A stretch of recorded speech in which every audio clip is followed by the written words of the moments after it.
Assalamualaikum warahmatullahi wabarakatuh. Para rawuh sedaya ingkang menika, kula hormati, kula aturi matur nuwun sanget sampun pirsa rawuh ing acara pengaosan dumateng menika mugi tansah pinanggih rahayu lan berkah saking Gusti Allah Subhanahu wa taala. Sepisanan sumangga kita sami ngaturaken puji syukur dumateng Gusti Allah Subhanahu wa taala amargi kali saged makenal kali sehat lan wilujeng.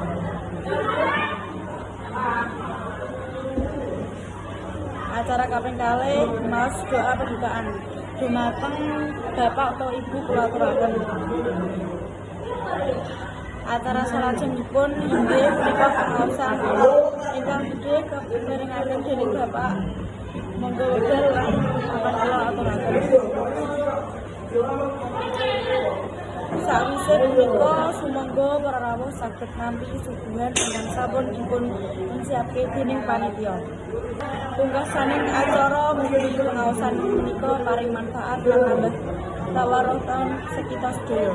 Kula nyuwun agungipun pangapunten menawi wonten lepat lan keringanipun. Wassalamualaikum warahmatullahi wabarakatuh.